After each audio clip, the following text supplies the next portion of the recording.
ಎಲ್ರಿಗೂ ನಮಸ್ಕಾರ. ನಾನು ಲಕ್ಷ್ಮೀ ಝಾನ್ಸಿ ಭಟ್ ಅಂತ. ನಮ್ಮೂರು ಹೊನ್ನಾವರದ ಕರ್ಕಿ, ಇರೋದು ಬೆಂಗಳೂರಿನಲ್ಲಿ. ನಾನಿವತ್ತು ಅಮೂಲ್ ಕನ್ನಡ ಪೇಜ್ನಲ್ಲಿ ಲೈವ್ ಆಗಿ ಅಮೂಲ್ ಪ್ರಾಡಕ್ಟನ್ನು ಉಪಯೋಗಿಸಿ ಕಡಲೆಬೇಳೆ ಉಂಡೆಯನ್ನ ಮಾಡ್ತಾ ಇದ್ದೀನಿ. ಇದೇನಪ್ಪ ಕಡಲೆಬೇಳೆ ಉಂಡೆ ಮಾಡ್ತಾ ಇದ್ದೀರಿ ಅಂತ ಅನ್ಕೋತೀರಾ?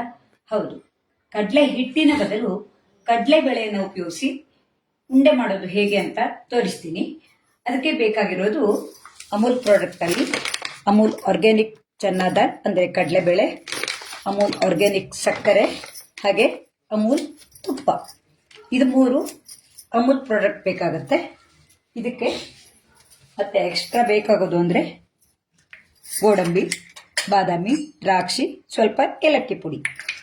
ಕಡಿಮೆ ಸಾಮಗ್ರಿಯಿಂದ ರುಚಿಯಾಗಿ ಆರೋಗ್ಯಕರವಾದ ಉಂಡೆ ಮಾಡೋದು ಹೇಗೆ ಅಂತ ನೋಡೋಣ. ನಾನಿಲ್ಲಿ ಸ್ವಲ್ಪ ಬೇವು ಮಾಡೋಣ ಅಂತ ನೋಡಿ, ಇದಿಷ್ಟು ಕಡಲೆಬೇಳೆಯನ್ನ 2-3 ಗಂಟೆಗಳ ಕಾಲ ನೆನೆಸಿಟ್ಕೊಂಡಿದ್ದೀನಿ. ಕಡಲೆಬೇಳೆ ನೆನೆದ ಮೇಲೆ ತುಂಬ ಸ್ವಲ್ಪ ದೊಡ್ಡದಾಗಿ ಬರುತ್ತೆ ಮತ್ತೆ ಮೆದುವಾಗಿರುತ್ತೆ. ಇದನ್ನ ರುಬ್ಕೋಬೇಕಾಗತ್ತೆ. ಈ ಅಮೂಲ್ ಕನ್ನಡ ಪೇಜ್ನವರು ನಮಗೆ ಇದೊಂದು ಅವಕಾಶ ಕೊಟ್ಟಿದ್ದು ಅನ್ನೋದು, ನಾನು ಈಗ ಇವತ್ತು ಊರಿಂದ ಬಂದೆ. ಊರಿಗೆ ಹೋದಾಗ ನಮ್ಮಲ್ಲಿ ಮದುವೆ ಮುಂಜಿ ಎಲ್ಲ ಇತ್ತು. ಅಲ್ಲಿ ಸಿಕ್ಕದವರೆಲ್ಲ ನಮ್ಮ ನೆಂಟ್ರಿಷ್ಟ್ರೆಲ್ಲ, ಏನ್ ದಿನಾಲು ನೀನು ಅಮೂಲ್ ಕನ್ನಡ ಪೇಜ್ನಲ್ಲಿ ಅಡುಗೆ ಮಾಡ್ತೀಯಲ್ಲ, ನಿಮ್ಗೆ ಏನ್ ಇದೆ ಅಂತೇಳೆಲ್ಲ ಕೇಳ್ತಾ ಇದ್ರು. ಎಷ್ಟೊಂದು ಅಡುಗೆ ನೋಡೋಕಾಯ್ತು ನಮ್ಗೆ. ತುಂಬಾ ಚೆನ್ನಾಗಿ ಮಾಡ್ತಾ ಇದ್ದೀರಾ, ನೀವಷ್ಟೇ ಅಲ್ಲ ಎಲ್ಲರೂ ಮಾಡ್ತಾ ಇದ್ದೀರಾ ಅಂತೇಳಿ ಎಲ್ಲ ಹೇಳಿದಾಗ ತುಂಬಾ ಖುಷಿ ಆಯ್ತು. ನಾನಷ್ಟೇ ಅಲ್ಲ, ದಿನಾಲು 3-4 ಮಂದಿ ಲೈವ್ ಅಲ್ಲಿ ಬಂದ್ಕೊಂಡು ಅಡುಗೆಯನ್ನ ಮಾಡ್ತಾರೆ. ಈ ಅಡುಗೆಯನ್ನ ನೋಡೋದು ಅಂದ್ರೂ ಎಷ್ಟು ಖುಷಿಯಾಗಿರುತ್ತೆ. ನಾವು ಮಾಡೋಕೆ ಸಾಧ್ಯವಾಗದೇ ಇದ್ರು ಅದನ್ನ ನೋಡ್ಕೊಂಡು ಮಾಡೋದು ಅಂದ್ರೂ ತುಂಬಾ ಖುಷಿಯಾಗಿ ಬರುತ್ತೆ. ಹಾಗೆಲ್ಲ ತುಂಬಾ ಮಂದಿ ನಮ್ಗೆ ಸಿಕ್ಕವರೆಲ್ಲ ಹೇಳಿದಾಗ ತುಂಬಾ ಹೆಮ್ಮೆ ಅನಿಸ್ತು. ಹಾಗಾಗಿ ಊರಿಂದ ಇವತ್ತು ಬಂದವಳೆ ನಾನು ಒಂದು ಅಮೂಲ್ ಅಡುಗೆ ಮಾಡಲೇಬೇಕು ಅಂತ ಗಡಿಬಿಡಿಯಲ್ಲೂ ಇದೊಂದು ಕಡಲೆಬೇಳೆ ಉಂಡೆಯನ್ನ ನಿಮ್ಮೊಡನೆ ಮಾಡೋದನ್ನ ತೋರಿಸ್ತಾ ಇದ್ದೀನಿ. ಇದಕ್ಕೆ ಈ ನೆನೆಸಿದ ಕಡಲೆಬೇಳೆಯನ್ನ ನೀರನ್ನೆಲ್ಲ ಬಸಿದು ರುಬ್ಕೋಬೇಕು. ನೀರನ್ನ ಹಾಕದೇನೆ ರುಬ್ಕೋಬೇಕು. ನಾವು ಚಕ್ಕಂಬಡೆ ಎಲ್ಲ ಮಾಡ್ತೀವಲ್ಲ, ಆಗ ರುಬ್ಕೊಳ್ಳೋ ಹಾಗೆ ನುಣ್ಣಗೆ ರುಬ್ಕೋಬೇಕು. ನಾನಿಲ್ಲಿ ಮಾಡೋಕ್ಕೂ ಟೈಮ್ ಜಾಸ್ತಿ ಬೇಕು ಅಂತ ಸ್ವಲ್ಪನೇ ಕಡಲೆಬೇಳೆಯನ್ನ ತೆಗೆದುಕೊಂಡಿದ್ದೀನಿ. ನಾವು ಯಾವುದೇ ಅಡುಗೆ ಮಾಡುವಾಗಲೂ ಅಷ್ಟೇ ಮನೆಯಲ್ಲಿ ಎಷ್ಟು ಉಪಯೋಗಿಸ್ತಾರ ನೋಡ್ಕೊಂಡು ಅಷ್ಟೇ ಮಾಡಿದರೆ ಒಳ್ಳೆಯದು. ಯಾಕೆಂದ್ರೆ ಈಗ ಆಹಾರವನ್ನ ವೇಸ್ಟ್ ಮಾಡುವಂತ ದಿವಸನೂ ಅಲ್ಲ. ಯಾಕೆಂದ್ರೆ ಸಾಮಗ್ರಿನೂ ತುಂಬಾ ಕಾಸ್ಟ್ಲಿ ಆಗಿರುತ್ತೆ. ಮತ್ತೆ ನಾವು ಆದಷ್ಟು ನ್ಯಾಷನಲ್ ವೇಸ್ಟ್ ಮಾಡ್ದೇನೆ ಮಾಡಬೇಕು. ಈ ಕಡಲೆಬೇಳೆಯನ್ನ ನುಣ್ಣಗೆ ರುಬ್ಕೋತೀನಿ.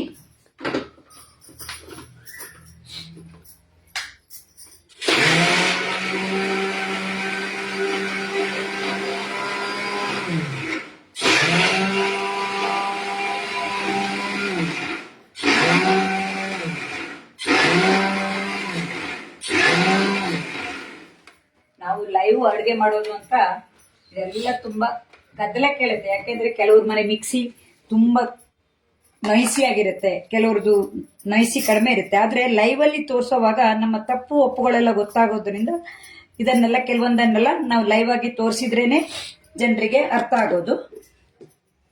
ಇನ್ನೊಂದು ಸ್ವಲ್ಪ ರುಬ್ಕೊ ಬರ್ತೀನಿ. ಹಾಗೇನೆ ನಾನು ಅಮೂಲ್ ತುಪ್ಪವನ್ನ ಮೊದಲಿಗೆ ಈ ಬಾಣಲೆಯಲ್ಲಿ ಹಾಕೊಂಡಿದ್ದೀನಿ. ಅದನ್ನ ಕಾಯೋಕ್ಕಿಟ್ಬಿಡ್ತೀನಿ. ಯಾಕೆಂದ್ರೆ ಇದನ್ನ ಕರಿದು ಮಾಡಬೇಕು.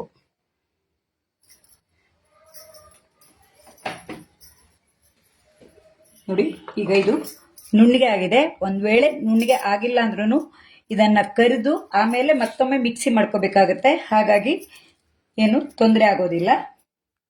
ನೋಡಿ, ಇದು ನುಣ್ಣಿಗೆ ಆಗಿದೆ. ಇದಕ್ಕೆ ನಾನು ಮತ್ತೆ ಬೇರೆ ಪಾತ್ರೆಗೆ ಹಾಕೋಕೆ ಹೋಗೋದಿಲ್ಲ. ಯಾಕೆಂದ್ರೆ ನಾವು ಇದನ್ನ ಡೈರೆಕ್ಟ್ ಆಗಿ ಹಾಗೆ ಉಂಡೆ ಮಾಡಿ ಕರಿಬೇಕಾಗತ್ತೆ. ನಾವು ಅಡುಗೆ ಮಾಡುವಾಗಲೂ ಅಷ್ಟೇ ಆದಷ್ಟು ಕಡಿಮೆ ಪಾತ್ರೆಗಳನ್ನ ತೊಳೆಯೋ ಹಾಗೆ ಮಾಡ್ಕೊಂಡ್ರೆ ನಮ್ಗೆ ಒಳ್ಳೇದು. ನಮ್ಮನೇಲೆಲ್ಲ ನಮ್ಮ ಕೆಲಸವನ್ನ ನಾವೇ ಮಾಡ್ಕೊಳ್ಳೋದು. ಪಾತ್ರೆ ತೊಳೆಯೋಕೆ ಅಂತ ಬೇರೆಯವ್ರು ಯಾರನ್ನು ಇಟ್ಕೊಂಡಿಲ್ಲ. ಹಾಗಾಗಿ ಕೆಲವೊಂದು ಟಿಪ್ಸ್ ಅನ್ನ ನಿಮ್ಮೊಡನೆ ಹಂಚಿಕೊಳ್ತಾ ಇದ್ದೀನಿ. ಅಡುಗೆ ಮನೆಯಲ್ಲಿ ಏನ್ ಹರಡ್ಕೊಂಡಿದೆ ಅಂತ ಅನ್ಸುತ್ತೆ. ಅಡುಗೆ ಮನೆ ಅಂದ್ರೆ ಹಾಗೇನೆ. ಅಡುಗೆ ಮನೆಯಲ್ಲಿ ಚಿಕ್ಕದಾದ ಅಡುಗೆ ಮನೆ ಆದ್ರೆ ಎಲ್ಲದನ್ನು ಅಲ್ಲೇ ಇಟ್ಕೋಬೇಕು. ಯಾಕಂದ್ರೆ ನಮ್ಗೆ ಕೈಗೆ ಸಿಗೋ ಹಾಗೆ ಎಲ್ಲದನ್ನು ಅಲ್ಲೇ ಇಟ್ಕೋಬೇಕಾಗತ್ತೆ. ನೋಡಿ, ನಾನು ತುಪ್ಪದಲ್ಲಿ ಕರಿತಾ ಇರೋದ್ರಿಂದ ಒಮ್ಮೆ ತುಪ್ಪ ಚೆನ್ನಾಗಿ ಬಿಸಿ ಆದ್ರೆ ಸಾಕು. ತುಂಬಾ ಬಿಸಿ ಆದ್ರೆ ಹೊಗೆ ಜಾಸ್ತಿ ಬರುತ್ತೆ, ಮತ್ತೆ ಬೇಗನೆ ಆರು ಹೋಗ್ಬಿಡುತ್ತೆ. ಹಾಗಾಗಿ ತುಪ್ಪವನ್ನ ಒಮ್ಮೆ ಬಿಸಿ ಆದ ನಂತರ ಉರಿಯನ್ನ ಕಡಿಮೆ ಮಾಡಿಕೊಂಡು ಆಮೇಲೆ ಅದರಲ್ಲಿ ಕರೆದ್ರೆ ಎಣ್ಣೆಕ್ಕಿಂತಲೂ ಕಡಿಮೆ ಜಿಡ್ನಲ್ಲಿ ನಾವು ಕರಿಬಹುದು. ಸ್ವರೂಪರಾಮ್ ಹಾಯ್ ಅಂತ ಹೇಳಿದ್ದಾರೆ. ಸ್ವರೂಪ ಥ್ಯಾಂಕ್ ಯು. ನಾನು ಈಗ ಊರಿಗೆ ಹೋಗಿ 10-12 ದಿವಸ ಆಗಿರೋದ್ರಿಂದ ಯಾವುದೇ ಲೈವ್ ಅಡುಗೆಯನ್ನ ಮಾಡೋಕ್ಕೂ ಆಗಿಲ್ಲ, ಹಾಗೆ ನೋಡೋಕ್ಕೂ ಆಗಿಲ್ಲ. ಇನ್ಮೇಲೆ ಇವತ್ತು ಬಂದಿದ್ನಲ್ಲ ಎಲ್ಲ ಕೂತ್ಕೊಂಡು ಯಾರ್ಯಾರು ಏನ್ ಮಾಡಿದ್ದಾರೆ ಅಂತ ನೋಡ್ತೀನಿ. ನಾನು ಟ್ರೈ ಮಾಡಿದ್ದೆ ಈ ಲಡ್ಡು. ಇದಕ್ಕೆ ಮೋತಿಚೂರ್ ಲಡ್ಡು ಅಂತ ಹೇಳ್ತಾರೆ, ಆದ್ರೆ ಅದಕ್ಕೆ ಸಕ್ಕರೆ ಪಾಕವನ್ನ ಮಾಡ್ತಾರೆ. ಇದು ನಾನು ಸಕ್ಕರೆ ಪಾಕ ಮಾಡ್ದೇನೆ ಹಾಗೆ ಮಾಡ್ತೀನಿ ನೋಡಿ. ಇದನ್ನ ಚಟ್ಟಂಬಡೆ ಮಾಡ್ದಂಗೆ ಸ್ವಲ್ಪ ಅಗಲ ಮಾಡ್ಕೊಂಡು ಕರೆದ್ರೆ ಚೆನ್ನಾಗಿ ಬೆಂದು ಬರುತ್ತೆ. ತುಪ್ಪದಲ್ಲಿ ಕರಿತಾ ಇರೋದ್ರಿಂದ ಸ್ವಲ್ಪ ಸಣ್ಣ ಉರಿಯನ್ನೇ ಮಾಡ್ಕೊಳ್ಳಿ. ನೋಡಿ, ಇಷ್ಟೇ ಸಣ್ಣ ಉರಿ ಇದ್ರೂ ಇದು ಹೊಗೆ ತುಂಬಾ ಬರುತ್ತೆ. ನಾನಿವತ್ತು ಮಾಡ್ತೀನಿ ಅಂತ ನಂಗೆ ಯಾರತ್ರ ಹೇಳ್ಕೊಳಕ್ಕೂ ಆಗಿಲ್ಲ. ಬೆಳಿಗ್ಗೆ ಟ್ರೇನು ಲೇಟ್ ಆಗಿಬಿಟ್ಟಿತ್ತು.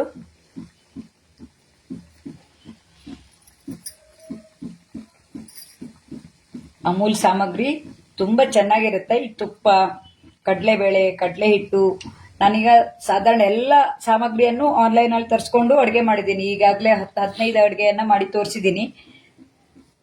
ಆರ್ಗ್ಯಾನಿಕ್ ಪ್ರಾಡಕ್ಟ್ ಅಂತೂ ಸುಮಾರು ಎಲ್ಲದೂ ತರಿಸಿ ಆಗಿದೆ. ಆದ್ರೆ ಇದೊಂಥರ ಅವಕಾಶ ನಮ್ಗೆ ಇದನ್ನೆಲ್ಲ ಮಾಡೋಕೆ.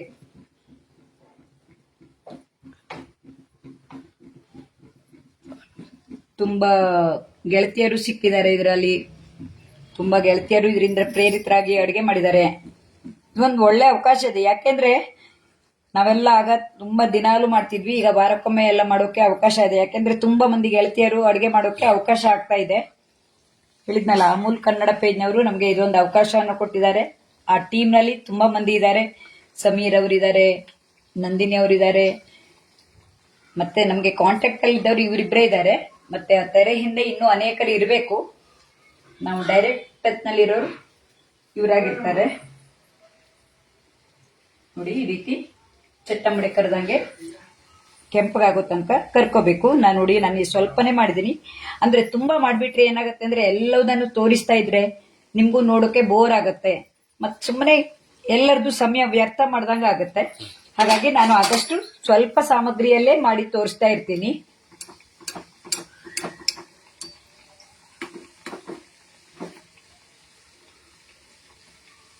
ಚಟ್ಟಂಬಡೆಗಾದ್ರೆ ನಾವು ಖಾರ ಹಾಕ್ತಿವಿ. ಇದು ಖಾರ ಹಾಕ್ದೇನೆ ಈ ರೀತಿ ಕರ್ಕೊಂಡ್ರೆ ರುಚಿ ಭಿನ್ನವಾಗಿರುತ್ತೆ ಅಂತ. ಇದನ್ನ ಹೆಚ್ಚಾಗಿ ಉತ್ತರ ಭಾರತದಲ್ಲಿ ಮಾಡೋದು ಜಾಸ್ತಿ. ನಮ್ಮ ದಕ್ಷಿಣ ಭಾರತದಲ್ಲಿ ಬೇಸನ್ ಉಂಡೆ ಅಂತ ಕಡಲೆ ಹಿಟ್ಟನ್ನ ಹುರಿದು ತುಪ್ಪ ಹಾಕಿ ಉಂಡೆ ಮಾಡ್ತೀವಿ. ಆದ್ರೆ ಅದರ ರುಚಿನೇ ಬೇರೆ, ಇದರ ರುಚಿಯನ್ನೇ ಬೇರೆ ಆಗಿರುತ್ತೆ. ಹಾಗಾಗಿ ಹೊಸದನ್ನ ನಾವು ಜನರಿಗೆ ಪರಿಚಯ ಮಾಡೋಕ್ಕೂ ಇದೊಂದು ಅವಕಾಶ. ನಮ್ಮ ಮನೆಯಲ್ಲೇ ನಾವು ತಿನ್ನೋ ಬದಲಿಗೆ ಇದನ್ನ 4 ಮಂದಿ ನೋಡೋಕೆ ಇದೊಂದು ಲೈವ್ ಅಡುಗೆ ಅವಕಾಶವನ್ನ ಒದಗಿಸಿದ್ದಂತೂ ತುಂಬಾ ಖುಷಿಯಾಗಿದೆ. ನಾನು ಜಾಯಿನ್ ಆಗಿದ್ದು ಜನವರಿಯಲ್ಲಾದ್ರೂ ತುಂಬಾ ಅಡುಗೆಗಳನ್ನ ಮಾಡೋಕೆ ಅವಕಾಶ ಸಿಕ್ಕಿದೆ.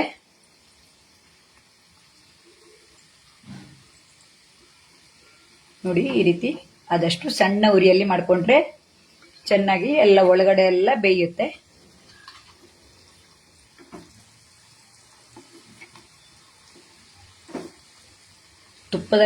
ತುಪ್ಪದಲ್ಲಿ ಕರಿದ ತಿಂಡಿ ಅಂತೂ ಎಲ್ಲದೂ ತುಂಬಾ ರುಚಿಯಾಗಿರುತ್ತೆ.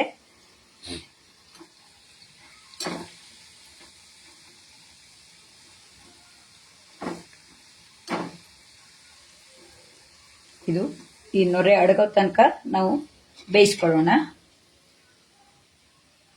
ಯಾರ್ಯಾರು ಲೈನಲ್ಲಿ ಬಂದಿದಾರೋ ಗೊತ್ತಾಗ್ತಾ ಇಲ್ಲ, ಸಾರಿ. ಯಾರ್ಯಾರು ಲೈನಲ್ಲಿ ಬಂದಿದಾರೋ ಗೊತ್ತಾಗ್ತಾ ಇಲ್ಲ. ಈಗ ಸದ್ಯ ಸ್ವರೂಪ ಅವರಷ್ಟೇ ಇದ್ದಾರೆ.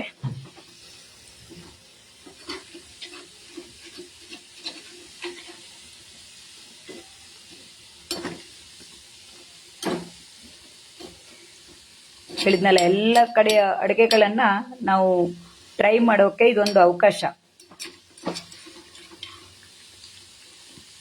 ಈ ಅಮೂಲ್ ಪ್ರಾಡಕ್ಟ್ ಅಂತೂ ನಮಗೆ ನಗರಗಳಲ್ಲಿ ಒಂದು 5 ನಿಮಿಷಗಳಲ್ಲಿ ಮನೆ ಬಾಗಿಲಿಗೆ ಬರುತ್ತೆ. ಹಳ್ಳಿಗಳಲ್ಲಿ ಇನ್ನೂ ತಲುಪ್ತಾ ಇಲ್ಲ. ಇನ್ನು ಸ್ವಲ್ಪ ದಿನಗಳಲ್ಲಿ ಎಲ್ಲ ಕಡೆ ಲಭ್ಯ ಆಗಬಹುದು.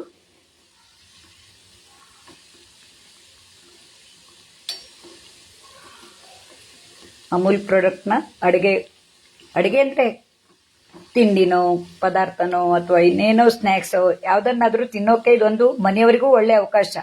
ನಾವು ದಿನಾಲೂ ಸಾದಾ ಅಡುಗೆಯನ್ನೇ ಮಾಡಿದರೆ ಇದನ್ನು ಮಾಡಿ ತೋರ್ಸೋಕೆ ಅಂತಲಾದ್ರು ಬೇರೆ ಬೇರೆ ಅಡುಗೆಯನ್ನ ಮಾಡಿ ಹಂಚೋಕೆ ಮನೆಯವರಿಗೂ ಖುಷಿಯಾಗಿರುತ್ತೆ. ಅಕ್ಕಪಕ್ಕದಲ್ಲಿ ಅಪಾರ್ಟ್ಮೆಂಟ್ ಅಲ್ಲೆಲ್ಲ ಇದ್ದವರಾದ್ರೆ ಅವರಿಗೂ ಎಲ್ಲ ರುಚಿ ತೋರ್ಸೋಕ್ಕೂ ಒಂದು ಒಳ್ಳೆ ಅವಕಾಶ ಆಗಿರುತ್ತೆ.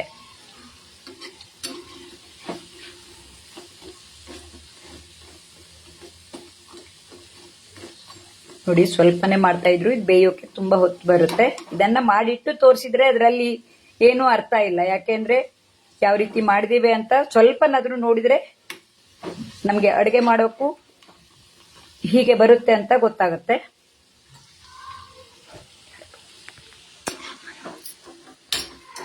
ಲೈವಲ್ಲಿ ಯಾರಿಗೂ ಅಡುಗೆ ನೋಡೋಕೆ ಆಗ್ಲಿಲ್ಲ ಅಂದ್ರೂ ಇದು ಆಮೇಲೂ ನೋಡಬಹುದು. ಫೇಸ್ಬುಕ್ ಪೇಜ್ನಲ್ಲಿ ಅಮೂಲ್ ಕನ್ನಡ ಅಂತ ಸರ್ಚ್ ಮಾಡಿದ್ರೆ ಸಿಗುತ್ತೆ. ಈಗಾಗಲೇ ನೀವು ಯಾರಾದರೂ ಇದ್ರೆ ಇದನ್ನ ನೋಡ್ತಾ ಇರ್ತೀರಾ. ಆದರೂ ನಾನೊಮ್ಮೆ ಹೇಳಿಬಿಟ್ಟೆ, ಯಾಕೆಂದ್ರೆ ಯಾರಿಗಾದ್ರೂ ಹೇಳೋಕೆ ಅಂದ್ರೆ ಅಮೂಲ್ ಕನ್ನಡ ಫೇಸ್ಬುಕ್ ಪೇಜ್ ಅಂತಿದೆ. ಅದರಲ್ಲಿ ಇದೆಲ್ಲ ಅಡುಗೆ ಸಿಗುತ್ತೆ. ನಾವು ಇಷ್ಟು ದಿವಸ ಯಾರ್ಯಾರು ಮಾಡಿದೀವೋ ಅವರೆಲ್ಲರ ಅಡುಗೆ ಸಿಗತ್ತೆ. ನೋಡಿ, ಇದು ಬಣ್ಣ ಬದಲಾಗ್ತಾ ಬಂದು ಈ ನೊರೆ ಬರೋದು ಕಡಿಮೆ ಆಗ್ತಾ ಬರುತ್ತೆ. ಅವಾಗ ಇದು ಬೆಂದಿದೆ ಅಂತ ಅರ್ಥ. ಚೆನ್ನಾಗಿ ಬೆಂದ್ರೆ ಉಂಡೆನು ಚೆನ್ನಾಗಿ ಬರುತ್ತೆ, ಹಸಿ ವಾಸನೆ ಇರೋದಿಲ್ಲ. ನಾವು ದೊಡ್ಡ ದೊಡ್ಡ ಉಂಡೆ ಮಾಡ್ಕೊಂಡ್ರೆ ಇದನ್ನ ಕುಟ್ಟಿ ಪುಡಿ ಮಾಡ್ಕೊಂಡು ಮಿಕ್ಸಿಯಲ್ಲಿ ಹಾಕಬೇಕು. ಹಾಗಾಗಿ ಸಣ್ಣ ಉಂಡೆಯನ್ನೇ ಮಾಡ್ಕೊಂಡ್ರೆ ಚೆನ್ನಾಗಿರುತ್ತೆ. ಇದನ್ನ ಪುಡಿ ಮಾಡಿ ಮಿಕ್ಸಿಗೆ ಹಾಕಬೇಕು, ಇಲ್ಲಾಂದ್ರೆ ಮಿಕ್ಸಿ ಹಾಳಾಗುವ ಸಂಭವ ಇರುತ್ತೆ.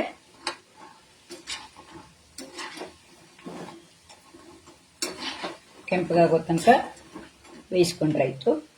ಇದನ್ನ ಉರಿಯನ್ನ ಕಡಿಮೆ ಮಾಡ್ತೀನಿ, ಸ್ವಲ್ಪ ಇದೆ ಆಮೇಲೆ ಮಾಡ್ತೀನಿ. ಉರಿಯನ್ನ ಆರಿಸ್ತೀನಿ.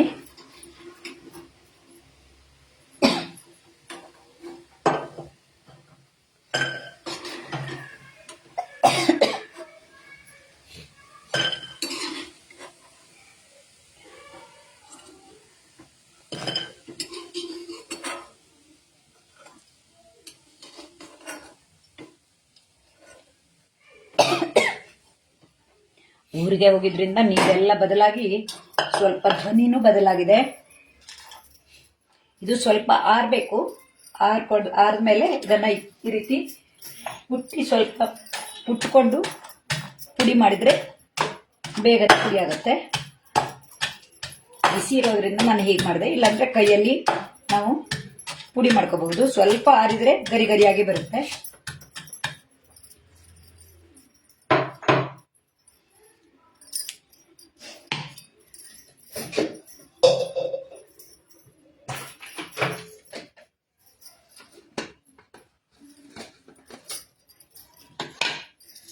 ಇದನ್ನ ಮಿಕ್ಸಿಗೆ ಹಾಕಿ ಪುಡಿ ಮಾಡ್ಕೊಳ್ಳೋಣ.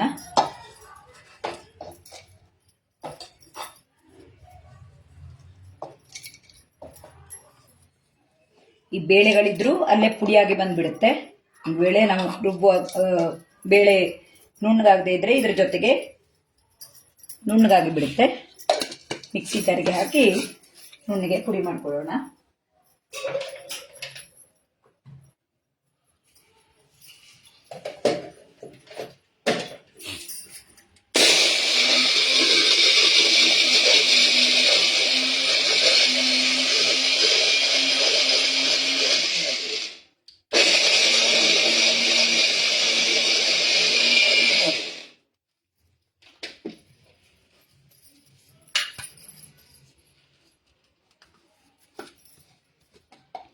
ನೋಡಿ, ಇದು ಪುಡಿಯಾಗಿದೆ. ಈಗ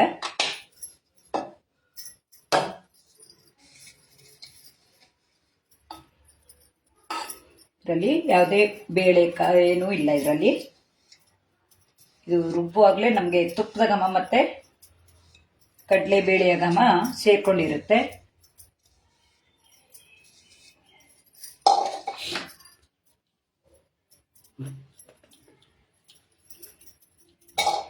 ನಾನು ಇನ್ನೊಮ್ಮೆ ಇದರಲ್ಲಿ ಮಾಡೋಕೆ ಆಗದೆ ಇದ್ರೂ ಇರಲಿ ಅಂತ ನಾನು ಮಿಕ್ಸಿಯನ್ನೆಲ್ಲ ಚೆನ್ನಾಗಿ ಸ್ವಚ್ಛ ಮಾಡಿಯೇ ಇದಕ್ಕೆ ಹಾಕ್ತಾ ಇದ್ದೀನಿ. ಯಾಕೆಂದ್ರೆ ನಾವು ಅನ್ನಲ್ಲ ಯಾವುದೇ ವೇಸ್ಟ್ ಅನ್ನ ಮಾಡಬಾರ್ದು. ಇದರಲ್ಲಿ ಹಾಗೆ ಇಟ್ಬಿಟ್ರೆ ಯಾರಿಗೂ ತಿನ್ಲಿಕ್ಕಾಗದೆ ಹಾಗೆ ವೇಸ್ಟ್ ಆಗಿಬಿಡುತ್ತೆ.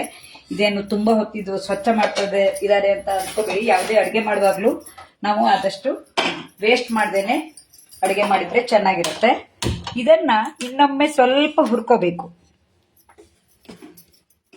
ಯಾಕೆಂದ್ರೆ ನಾವು ಕಡಲೆಬೇಳೆ ಕರ್ದಿದ್ದಾದ್ರೂ ಅದರಲ್ಲಿ ಹಸಿ ವಾಸನೆ ಇದ್ರೆ ಈ ರೀತಿ ಹುರಿಯೋದ್ರಿಂದ ರುಚಿ ಜಾಸ್ತಿ ಆಗತ್ತೆ.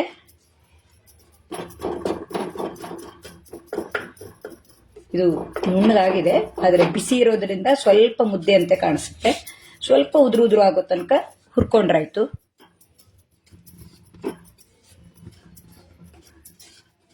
ಬೇಗನೆ ಮಾಡುವಂತ 3 ಸಾಮಗ್ರಿ ಸಾಕು: ಕಡಲೆಬೇಳೆ, ಸಕ್ಕರೆ, ತುಪ್ಪ. 3 ಇದ್ರೆ ನಾವು ರುಚಿ ರುಚಿಯಾದ ಉಂಡೆಯನ್ನ ಮಾಡಬಹುದು. ಕಡಲೆ ಹಿಟ್ಟಿಂದನೂ ನಾವು ಇದೇ ರೀತಿ ಮಾಡಬಹುದು ಅನ್ನಲ್ಲ, ಅದರ ರುಚಿನೇ ಬೇರೆ, ಇದರ ರುಚಿನೇ ಬೇರೆ.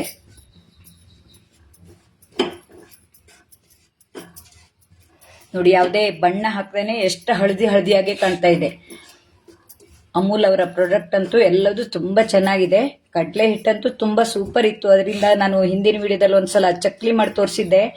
ಎಷ್ಟು ಮಂದಿ ಮಾಡಿತ್ತು ನೋಡಿದ್ರು, ತುಂಬಾ ಚೆನ್ನಾಗಿತ್ತು.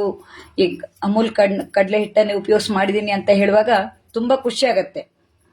ಪ್ರಾಡಕ್ಟ್ ಪ್ರಮೋಷನ್ ಹೇಳೋದಕ್ಕಿಂತಲೂ ಕೆಲವೊಂದು ಸಾಮಗ್ರಿಯನ್ನ ನಾವು ಚೆನ್ನಾಗಿರೋದನ್ನ ಚೆನ್ನಾಗಿದೆ ಅಂತ ಹೇಳಿದ್ರೆ ಉಪಯೋಗಿಸುವಾಗ್ಲೂ ಚೆನ್ನಾಗಿರುತ್ತೆ. ಆರ್ಗ್ಯಾನಿಕ್ ಪ್ರಾಡಕ್ಟ್ ಎಲ್ಲ ತುಂಬಾ ಚೆನ್ನಾಗಿದೆ. ನೋಡಿ, ಈ ರೀತಿ ಹುರ್ಕೊಂಡು ಸ್ವಲ್ಪ ಘಮ ಬರೋ ತನಕ ಹುರ್ಕೊಂಡ್ರೆ ಸಾಕು. ಯಾಕೆ ಇದು ಬೆಂದಿದೆ, ಆದ್ರೂ ಇನ್ನೊಂಚೂರು ಘಮ ಬಂದ್ರೆ ನಮಗೆ ಈ ಕಡಲೆಬೇಳೆ ಹಸಿ ವಾಸನೆ ಹೋಗಿರುತ್ತೆ. ಅಂದ್ರೆ ತುಂಬಾ ದಿನದ ತನಕ ಇಡೋಕ್ಕೂ ಚೆನ್ನಾಗಿರುತ್ತೆ. ಸಣ್ಣ ಉರಿಯಲ್ಲೇ ಹುರ್ಕೊಂಡ್ರೆ ನೋಡಿ. ಇನ್ ಮತ್ತೆ ತುಪ್ಪ ಬೇಡ, ನಾನು ಹಾಕಿರೋ ತುಪ್ಪ ಹಾಗೇ ಇದೆ, ಕರಿಯುವಾಗ ಹಾಕಿರುವಂತ ತುಪ್ಪ ಹಾಗೇ ಇದೆ. ಅದೇ ಕಡಲೆ ಹಿಟ್ಟಿನ ಉಂಡೆ ಮಾಡುವಾಗ ನಮಗೆ 1 ಲೋಟಕ್ಕೆ 1 ಲೋಟನೇ, 3/4 ಲೋಟ ಅಂತೂ ಬೇಕೇ ಬೇಕಾಗುತ್ತೆ. 1 ಲೋಟ ಕಡಲೆ ಹಿಟ್ಟಿದ್ರೆ ನಾವು 1 ಲೋಟ ಸಕ್ಕರೆ ಹಿಟ್ಟು ಹಾಕ್ತೀವಿ. ಹಾಗೆ ಸುಮಾರು 3/4 ಲೋಟ ಆಗುವಷ್ಟು ತುಪ್ಪ ಬೇಕಾಗತ್ತೆ. ಆದ್ರೆ ಇದಕ್ಕೆ ನೋಡಿ, ನಾನು 1 ಲೋಟ ತುಪ್ಪದಲ್ಲಿ ಅದರಲ್ಲಿ ಸ್ವಲ್ಪ ಅಷ್ಟೇ ಖಾಲಿಯಾಗಿದೆ. ಆದ್ರೆ ಇದು ತುಪ್ಪದ ಘಮನೂ ಬರುತ್ತೆ. ಯಾರಾದ್ರೂ ನಮ್ಮನೆಗೆ ಬಂದ್ರೆ ಇದ್ರ ರುಚಿಯನ್ನು ತೋರಿಸ್ತೀನಿ, ಯಾಕೆ ನೀವು ಕಣ್ಣಲ್ಲಿ ನೋಡೋದಷ್ಟೇ ಆಗಿರುತ್ತೆ.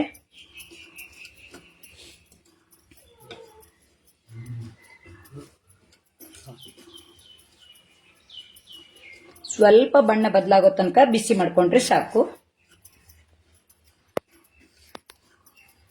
ಹಾಗೇನೆ ನಾನು ಇದ್ರ ಜೊತೆಗೆ ಪರಿಮಳಕ್ಕಾಗಿ ಗೋಡಂಬಿ, ಬಾದಾಮಿಯನ್ನು ಚೂರು ಮಾಡಿದ್ದನ್ನು ಹಾಕ್ತೀನಿ. ತುಪ್ಪದಲ್ಲಿ ಕರಿದು ಹಾಕ್ಬಹುದು. ಇದು ಬಾದಾಮಿ. ಹಾಗೆ ಪರಿಮಳಕ್ಕಾಗಿ ನಾನು ಏಲಕ್ಕಿ ಪುಡಿಯನ್ನ ಮಾಡಿ ಇಟ್ಕೊಂಡಿದ್ದೀನಿ. ಇವೆಲ್ಲವನ್ನ ಇದ್ರ ಜೊತೆಗೆ ಹಾಕಿ ಇನ್ನೊಮ್ಮೆ ಹುರಿತೀನಿ. ಸಕ್ಕರೆ ಪುಡಿ,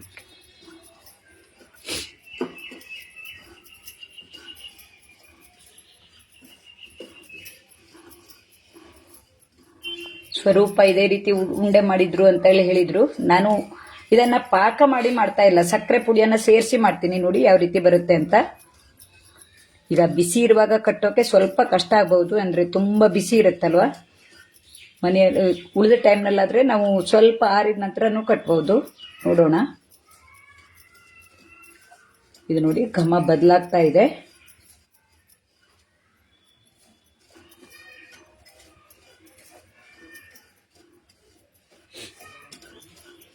ತುಂಬ ಹುರಿಬೇಕು ಅಂತಿಲ್ಲ, ನಾನು ಸಣ್ಣ ಉರಿಯಲ್ಲಿ ಇಟ್ಕೊಂಡಿದ್ದೀನಿ. ಹಾಗಾಗಿ ಸ್ವಲ್ಪ ಜಾಸ್ತಿ ಸಮಯ ಹುರಿತಾ ಇದ್ದೀನಿ.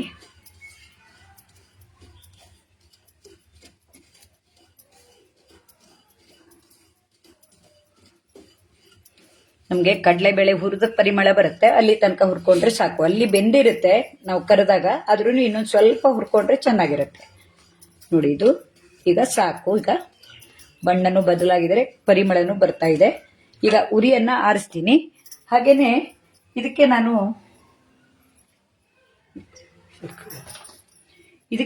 ಸಿಹಿಗಾಗಿ ಈ ಅಮೂಲ್ ಸಕ್ಕರೆಯನ್ನ ಈ 1 ಲೋಟ ಕಡಲೆಬೇಳೆಗೆ 1 ಲೋಟ ತಗೊಂಡಿದ್ದೀನಿ. ನಾನು ನೋಡೋಣ ಇಲ್ಲಿ ಎಷ್ಟು ಸಾಧಾರಣ ಎಷ್ಟಿರುತ್ತೋ, ಅಂದ್ರೆ ನಾವು ಕರಿದದ್ದು ಪುಡಿ ಮಾಡಿರ್ತೀವಲ್ಲ, ಇದು ಎಷ್ಟಿರುತ್ತೋ ಅಷ್ಟೇ ಸಕ್ಕರೆ ಪುಡಿ ಬೇಕಾಗತ್ತೆ. ಹಾಗಾಗಿ ಇಷ್ಟು ಪೂರ್ತಿ ಬೇಕಾಗ್ಲಿಕ್ಕಿಲ್ಲ, ಇಷ್ಟೇ ಹಾಕ್ತೀನಿ. ಅಂದ್ರೆ ಅರ್ಧ ಲೋಟಕ್ಕಿಂತಲೂ ಸ್ವಲ್ಪ ಹಾಕಿದ್ದೀನಿ 1 ಲೋಟಕ್ಕೆ. ನಿಮ್ಗೆ ಸಿಹಿ ಜಾಸ್ತಿ ಬೇಕು ಅಂದ್ರೆ ಹಾಕೋಬಹುದು. ಇದ್ರ ಜೊತೆಗೇನು ಏಲಕ್ಕಿ ಹಾಕೊಂಡು ಪುಡಿ ಮಾಡ್ಕೋಬಹುದು. ನಾನು ಮೊದಲೇ ಏಲಕ್ಕಿ ಪುಡಿ ಮಾಡಿದ್ದನ್ನು ಹಾಕಿದ್ದೀನಿ. ಇದನ್ನ ಪುಡಿ ಮಾಡ್ಕೊತೀನಿ.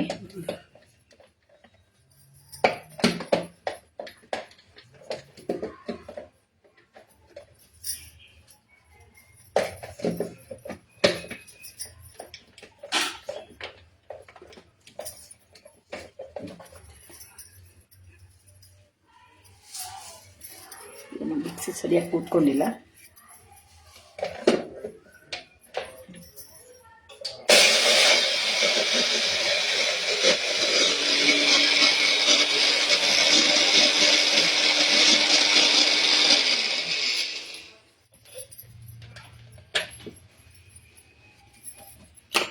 ಇದಕ್ಕೆ ಉಳಿದ ಸಾಮಗ್ರಿ ಎಲ್ಲ ಸೇರಿಸಿ ಆಗಿದೆ.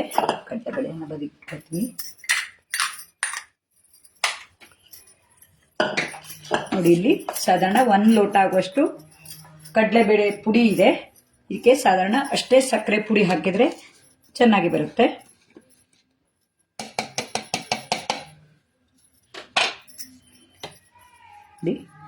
ಸಾಧಾರಣ ಅಷ್ಟೇ ಸಕ್ಕರೆ ಪುಡಿ ಆಗಿದೆ.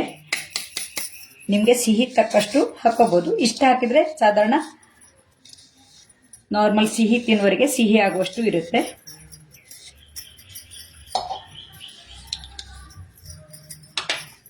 ಇವೆರಡನ್ನು ಮಿಶ್ರ ಮಾಡ್ಕೊಳ್ಳೋಣ.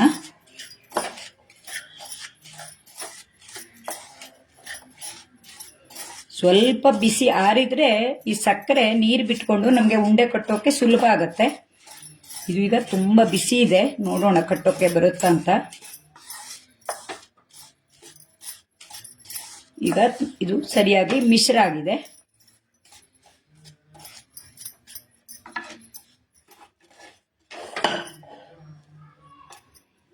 ಇದು ಸಕ್ಕರೆ ಮೆಲ್ಟ್ ಆಗಿ ಬಂದಿಲ್ಲ, ಹಾಗಾಗಿ ಸ್ವಲ್ಪ ತುಪ್ಪವನ್ನು ಹಾಕೊಳ್ತೀನಿ.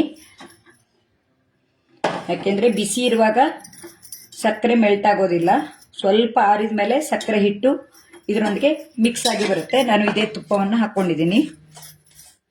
ನಾವು ಕಡಲೆ ಹಿಟ್ಟನ್ನು ಉಂಡೆ ಮಾಡುವಾಗಲೂ ಅಷ್ಟೇ ತುಪ್ಪ ಹಾಕೊಂಡಾಗೆ ನಮಗೆ ಕಟ್ಟೋಕೆ ಸುಲಭವಾಗಿ ಬರುತ್ತೆ.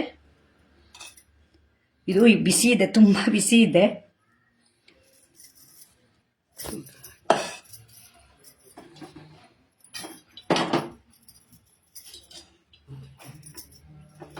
ಬೇಕಿದ್ರೆ ಈಗಲೇ ಕಟ್ಟಬೇಕು ಅಂದ್ರೆ ಸ್ವಲ್ಪ ಹಾಲನ್ನು ಹಾಕೋಬಹುದು. ಹಾಲನ್ನು ಹಾಕೊಂಡ್ರೆ ತುಂಬಾ ದಿವಸ ಇರೋದಿಲ್ಲ.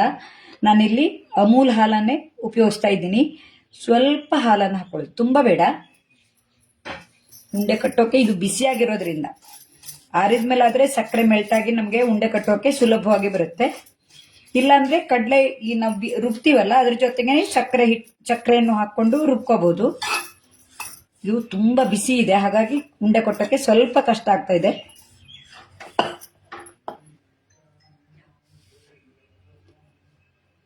ಲೈವ್ ಆಗಿರೋದ್ರಿಂದ ನಾವು ಆಗಿಂದಾಗ್ಲೇ ಮಾಡಿ ತೋರಿಸ್ಬೇಕು ಅಂತ ನಾನು ಮತ್ತೆ ಮಾಡಿಟ್ಕೊಳ್ಳಿಲ್ಲ, ನನಗೆ ಸಮಯನೂ ಇಲ್ಲಾಗಿತ್ತು.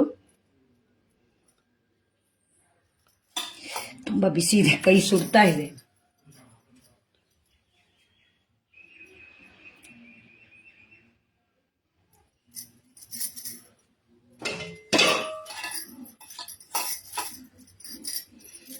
ಸ್ವಲ್ಪ ಆರಿದ್ರಂತೂ ತುಂಬಾ ಚೆನ್ನಾಗಿ ಉಂಡೆ ಕಟ್ಟೋಕೆ ಬರುತ್ತೆ.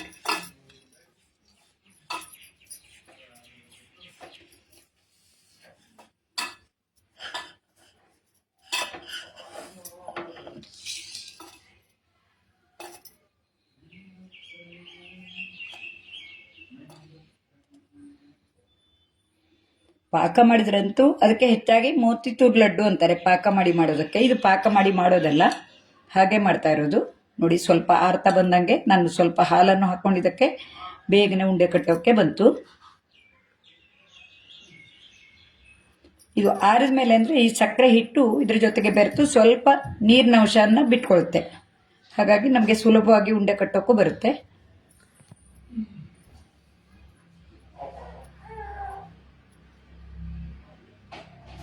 ನೋಡಿ, ಉಂಡೆ ಚೆನ್ನಾಗಿ ಬಂದಿದೆ. ಈಗ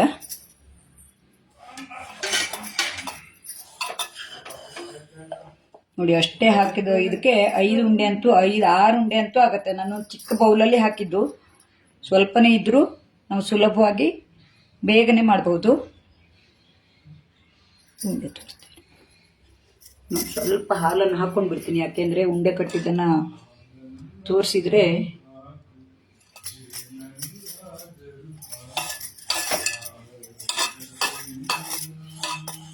ಸಕ್ಕರೆ ಪಾಕ ಮಾಡ್ಕೊಂಡು ಬಿಟ್ರಂತೂ ಬೇಗನೆ ಬರುತ್ತೆ. ಯಾಕೆಂದ್ರೆ ಸಕ್ಕರೆ ಪಾಕ ಮತ್ತು ಒಟ್ಟಿಗೆ ರುಬ್ಬಿದ್ರು, ನಾನೀಗ ಮಿಕ್ಸಿಗೆ ಹಾಕಿ ರುಬ್ಬಿದ್ದು ಬಿಟ್ರಂತೂ ಹಾಲು ಹಾಕೊಳ್ಳೋದು ಬೇಡ, ಒಟ್ಟಿಗೆ ರುಬ್ಬಿ ನಾವು ಉಂಡೆ ಕಟ್ಟಬಹುದು. ನಾನು ಅದೇ ಐಡಿಯಾ ಮಾಡ್ಬೋದಿತ್ತು. ಮಾತಾಡ್ತಾ ಗೊತ್ತಾಗಿಲ್ಲ ಈ ಉಂಡೆ ಕಟ್ಟಕ್ಕೆ ಬರುತ್ತಾ ಇಲ್ಲ ಅಂದ್ಕೊಂಡ್ಬಿಟ್ಟೆ. ನೋಡಿ, ಉಂಡೆ ಕಟ್ಟಕ್ಕೆ ಬಂತು.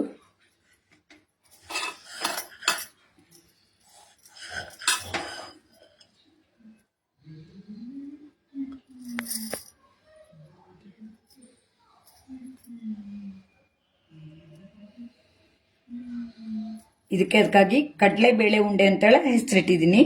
ಯಾಕೆಂದ್ರೆ ನಾವು ಕಡಲೆಬೇಳೆಯನ್ನು ಉಪಯೋಗಿಸಿ ಮಾಡ್ತಾ ಇರೋದು. ಕಡಲೆ ಹಿಟ್ಟನ್ನು, ಅದನ್ನು ಕಡಲೆಬೇಳೆ ಹುರಿದು ಹಿಟ್ಟು ಮಾಡಿಕೊಂಡು ಮಾಡ್ತಾರೆ. ಇದು ಕಡಲೆಬೇಳೆ ನೆನೆಸಿ ರುಬ್ಬಿ ಮಾಡಿರುವಂಥದ್ದು.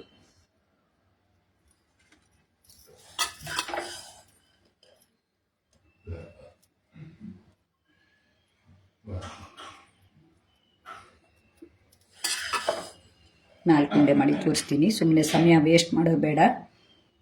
ಈ ಅಡುಗೆಯನ್ನ ಲೈವ್ ಯಾರ್ಯಾರು ನೋಡಿಲ್ವೋ ಆಮೇಲೂ ನೋಡ್ಬೋದು ಅಂತ ಹೇಳಿದ್ದೀನಿ.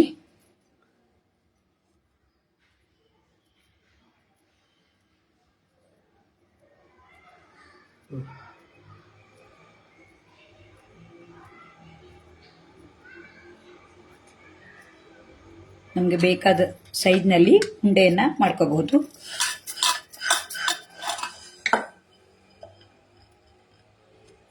ನೋಡಿ, 6 ಉಂಡೆ ಅಂತೂ ಆಗುತ್ತೆ ಇಷ್ಟು ಪುಟ್ಟ ಬೌಲಲ್ಲಿ ಕಡಲೆಬೇಳೆ ಹಾಕಿದ್ದಕ್ಕೆ. ಸಿಹಿಯನ್ನ ನೀವು ಹೆಚ್ಚು ಕಡಿಮೆ ಮಾಡ್ಕೋಬಹುದು.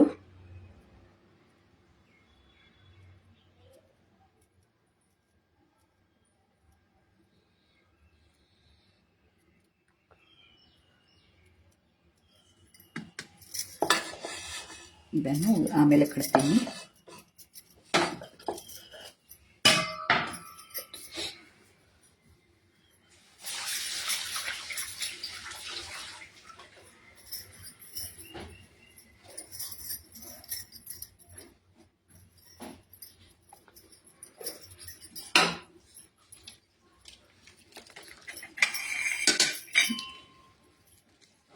ನೋಡಿ, ಅಮೂಲ್ ಅವರ ಈ 3 ಪ್ರಾಡಕ್ಟ್ ಅನ್ನು ಉಪಯೋಗಿಸಿ ರುಚಿಯಾದ ಕಡಲೆಬೇಳೆ ಉಂಡೆಯನ್ನ ಮಾಡಿದ್ದೀನಿ. ಇದು ತುಂಬಾ ಚೆನ್ನಾಗಿರುತ್ತೆ, ನೀವು ಮಾಡಿ ನೋಡಿ.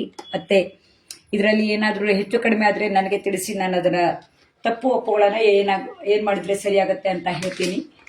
ನಾವು ಅಡುಗೆ ಮಾಡುವಾಗ ಏನಾದರೂ ನಾವು ಅದನ್ನ ಉಪಯೋಗಿಸಿ ಮಾಡ್ಕೋಬಹುದು. ಇದು ನೋಡಿ, ನಾನೀಗ ಉಂಡೆ ಕಟ್ಟೋಕೆ ದಿಢೀರ್ ಅಂತ ಬಂದಿಲ್ಲ ಅಂತೇಳಿ ಹಾಲು ಹಾಕಿದಂಗೆ ನೀವು ತುಪ್ಪವನ್ನು ಸೇರಿಸಿ ಮಾಡ್ಕೋಬಹುದು.